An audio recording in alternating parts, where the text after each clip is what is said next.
성경을 높이 들고 우리의 믿음을 고백하겠습니다. 주의 말씀은 내 발에 등이요 내 길에 빛이니이다. 할렐루야. 믿음대로 될지어다. 믿음대로 될지어다. 믿음대로 될지어다. 아멘.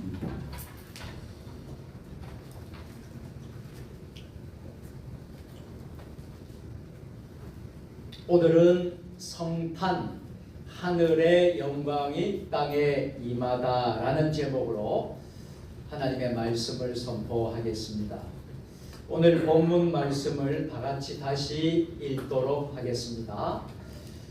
지극히 높은 곳에서는 하나님께 영광이요 땅에서는 하나님이 기뻐하신 사람들 중에 평화로다 하리라. 아멘. 2000년 전 성탄은 조용히 시작되었으나 역사를 바꾸었습니다. 사랑하는 성도 여러분, 성탄절은 화려한 왕궁에서 시작되지 않았습니다. 군중의 환호도 없었고 정치적인 선언조차도 없었습니다. 예수님의 성탄은 말구유에서, 어두운 방에서, 사회적으로 가장 낮은 자들이었던 목자들에게 하늘이 먼저 말을 걸어오신 사건입니다. 하늘이 침묵을 깨고 노래했습니다. 그 노래의 핵심이 바로 오늘 본문입니다. 지극히 높은 곳에서는 하나님께 영광이요 땅에서는 하나님이 기뻐하신 사람들 중에 평화로다 하니라. 예전에는 보면 우리가 새벽송도 돌고 했습니다. 요즘에는 새벽송을 잘 돌지를 않아요. 그래서 어저께 우리가 수요일 예배를 마치고 잠깐 짧은 시간이었지만 수요예배에 참석한 분들과 함께 우리 교회 마당에서 성탄 찬송을 다 같이 불렀습니다. 참 부르면서 마음에 감동이 왔어요. 지극히 높은 곳에서는 하나님께 영광이요 땅에서는 하나님이 기뻐하신 사람들 중에 평화로다. 이 한 절 안에 성탄의 배경이 있고 성탄의 의미가 있고 성탄의 목적이 모두 담겨 있습니다. 오늘 우리는 이 말씀을 통해서 하늘의 영광이 어떻게 이 땅에 임했는지, 또 하늘의 영광이 오늘 우리의 삶 속에 어떤 의미가 있는지 깊이 묵상하려고자 합니다. 첫째, 우리 같이 따라서 하겠습니다. 지극히 높은 곳에서는 하나님께 영광이요. 할렐루야. 그런데 이 세상은 영광을 잃어버린 세상이 되었습니다. 이 하나님의 영광이 사라져 버린 세상입니다. 여러분, 여기에서 말하는 이 영광이라는 단어는 헬라어의 독사라는 말이에요. 독사라는 이 영광의 뜻은 단순한 명예를 말하려고 하는 것이 아니라 하나님의 본질, 존재의 무게, 거룩의 빛이 드러나는 상태를 영광이라고 하는 것입니다. 로마서 3장 23절에 성경은 분명히 말씀을 하고 있습니다. 다 같이 모든 사람이 죄를 범하였음에 하나님의 영광에 이르지 못하니. 우리 한 번 더 읽을까요? 다 같이 모든 사람이 죄를 범하였음에 하나님의 영광에 이르지 못하더니. 아멘. 인간의 가장 큰 문제는 가난이 아닙니다. 전쟁이나 질병도 아닙니다. 하나님의 영광을 잃어버린 것이 인간의 근본적인 문제입니다. 그래서 주님의 성탄은 인간이 하나님께 영광을 돌리러 올라간 날이 아니라 하나님께서 친히 영광을 가지고 이 땅에 내려오신 날입니다. 기독교 사상가 가운데 주 유명한 C.S. 루이스라는 분이 이런 말을 했습니다. 인간은 하나님을 예배하도록 창조되었다. 그 자리를 다른 것으로 채울 때 인간은 반드시 무너진다. 여러분, 우리 인간들은 하나님께 예배 드리도록 창조되었다라는 거예요.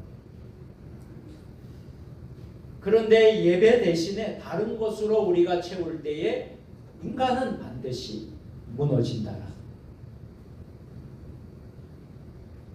오늘 우리 사회는 어떻습니까? 통계청 자료에 따르면 한국 사회에서 무종교 인구는 이미 절반을 넘어섰다라. 우리 대한민국에 5천만이 넘잖아요. 그 인구 가운데 무종교 인구가 절반을 넘어선 겁니다. 물질적 풍요 속에서도 삶의 만족도 하락하고 있습니다. 인생을 살아가면서 행복하다고 느끼는 이 행복감은 정체 혹은 하락되고 있다. 왜 그럴까요? 그 이유가 무엇이라고 생각하십니까? 영광은 넘쳐나는 것 같으나 정작 하나님의 영광은 사라진 시대를 우리는 살아가고 있는 것입니다. 주님의 성탄은 바로 이 시대를 향한 하나님의 선언입니다. 내가 다시 영광으로 너희에게 간다. 오늘 우리는 지극히 높은 곳에서는 하나님께 영광이요, 진정으로 영광이 회복되고 또 우리가 하나님 앞에 예배의 삶으로 나아가는 우리 모두가 되기를 주님의 이름으로 축원합니다. 두 번째로 따라서 하겠습니다. 땅에서는 평화. 성탄의 의미는 하늘과 땅을 잇는 화해라고 할 수 있겠습니다. 여기서 이 평화라는 이 단어는 헬라어에서는 에이레네라고 합니다. 이 에이레네라는 말인데 히브리어는 우리가 너무나 잘 알죠. 우리가 늘 만날 때마다 인사하는 샬롬입니다. 이 샬롬은 단순히 전쟁이 없는 상태만을 말하는 것이 아니에요. 관계가 회복된 상태, 깨어진 것이 다시 온전해진 상태, 이 상태가 바로 샬롬이라는 것입니다. 신약 성경에는 에이레네 평화라는 것이죠. 자, 예수님이 오시기 전 우리 인간은 어땠습니까? 예수님이 오시기 전에 우리 인간은 하나님과 깨어진 관계 속에 있었다라는 거예요. 혹시 이 자리에 계신 분들 가운데서 예수님을 알기 전에 예수님을 내 인생의 주인으로 받아들이고 영접하지 않았을 때의 여러분의 모습은 어땠습니까? 하나님과 깨어진 관계 속에 있었다라는 거예요.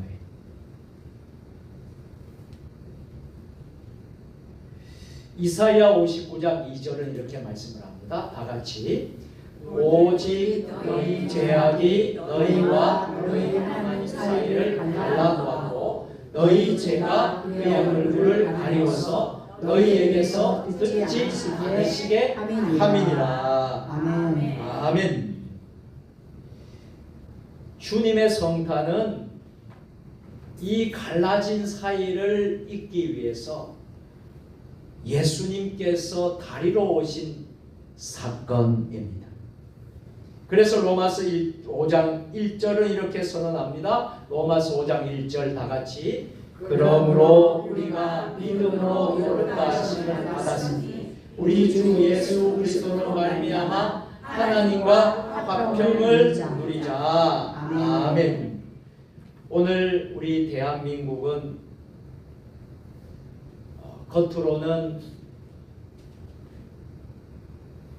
평화로운 것처럼 아무런 일이 없는 것처럼 보일 수도 있겠지만 우리 대한민국의 상황은 속으로 들어가면 깊이 흔들리고 있다라는 것입니다. 고독사가 점점 증가되어지고 있습니다. 또 관계가 단절되고 있습니다. 사람들이 마음의 문을 닫았습니다. 열려고 하지 않나요? 관계가 단절되어 있습니다. 또 그런가 하면 우리 청년 세대들이 깊은 우울감과 또 노년 세대들의 이 외로움, 이것이 바로 사회 문제가 되어가고 있습니다. 인구는 자연 감소되어지고 있습니다. 저출산 고령화의 위기를 우리는 경험하고 있습니다. 앞으로 정말 대한민국에 없어질 곳이 많다라는 거예요. 인구가 자연 감소함에 따라서 여러분 사라질 동네 마을이 많이 생겨나게 될 것이다 라고 예측을 하고 있습니다. 목회 데이터 연구소 조사에 따르면 현대인의 가장 큰 불안 요인을 두 가지로 보았다는 거예요. 하나는 관계의 상실이고 다른 하나는 외로움으로 나타나고 있는 것입니다. 사람들은 말합니다. 돈이 있어도 평안하지 않습니다. 사람이 있어도 외롭습니다. 여러분 왜 이런 일들이 난다고 생각하십니까? 근본적인 문제 때문입니다. 돈이 없어서가 아니에요. 풍요롭지 않아서가 아니에요. 가진 게 없어서가 아니에요. 한번 따라서 하겠습니다. 하나님과의 관계가 깨어졌기 때문입니다. 하나님과의 관계가 단절된 것이 바로 큰 근본적인 문제라는 거예요. 그래서 성탄은 이렇게 말을 합니다. 참된 평화는 하늘에서 내려온다. 하나님께는 영광이요 땅에서는 기뻐하신 땅에서는 평화로다. 하나님께 영광이요 땅에는 평화로다. 참된 평화는 하늘에서 내려오는 것입니다. 자, 세 번째로 하나님이 기뻐하신 사람들 중에 우리 따라서 하겠습니다. 하나님이 기뻐하신 사람들 중에 아멘. 여러분 성탄의 목적이 무엇입니까? 성탄의 목적을 한마디로 한다면 하나님의 기쁨 안에 들어온 인생이라는 거예요. 여러분 기뻐하신다라는 이 단어는 유도키아라는 헬라어 단어인데 이 말씀의 뜻은 그 원어의 해석은 하나님의 선하신 뜻, 은혜의 선택, 무조건적인 호의를 의미합니다. 이 말은 이런 뜻이 있습니다. 자격 있는 사람들 중에가 아니라 하나님의 은혜로 선택하신 사람들 중에 주님의 성탄은 우리의 행위에 대한 보상이 결코 아닙니다. 하나님의 기쁨이 먼저 우리 가운데 임한 사건입니다. 어느 신학자가 이렇게 말했습니다. 예수님은 우리가 하나님을 찾기 전에 이미 우리를 찾아오셨다. 우리가 하나님을 찾기 전에 이미 예수님이 우리를 찾아오셨다는 거예요. 말구유는 인간의 아주 초라함을 상징합니다.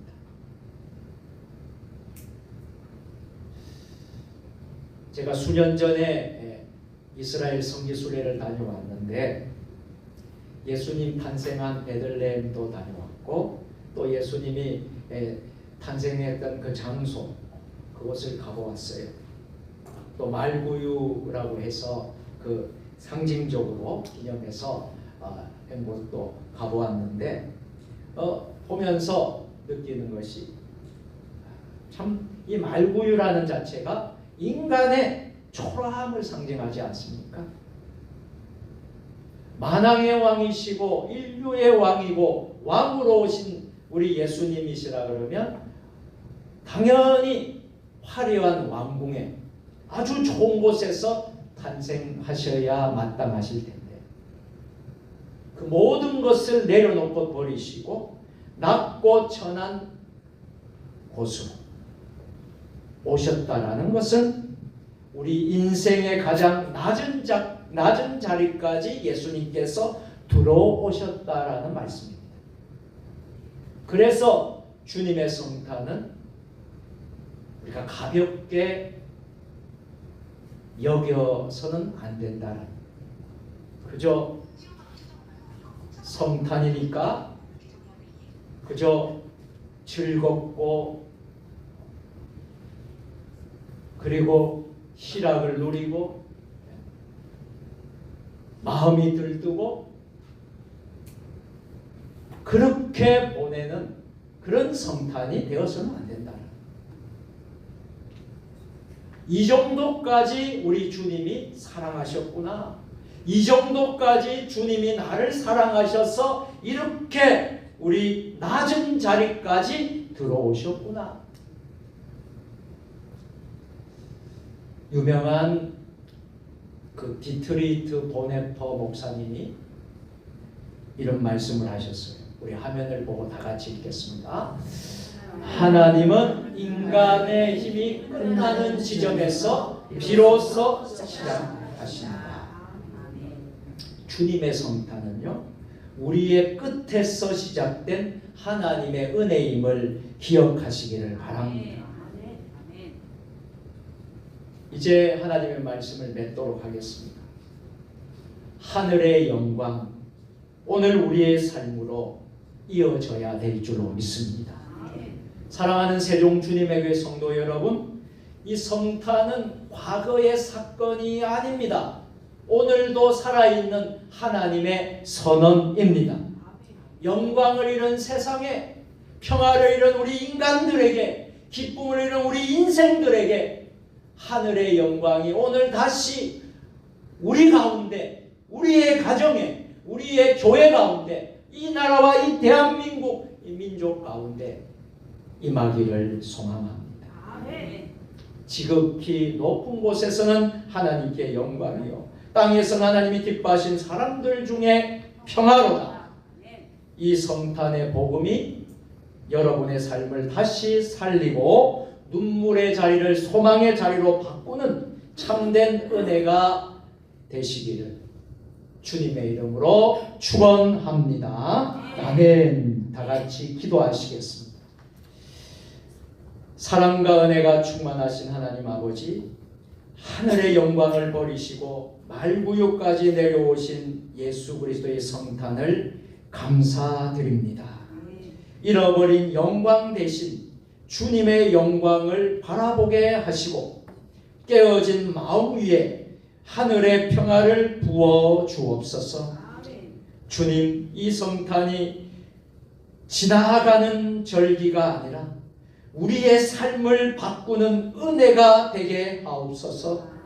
우리의 가정과 우리들의 교회와 이 땅 가운데, 이 대한민국 가운데 성탄의 빛을 들고 우리가 살아가게 하옵소서. 오늘 받은 이 은혜를 붙들고 주님의 기쁨이 되는 삶을 살기를 결단하오며 우리를 위해 오신 예수 그리스도의 이름으로 기도합니다. 아멘.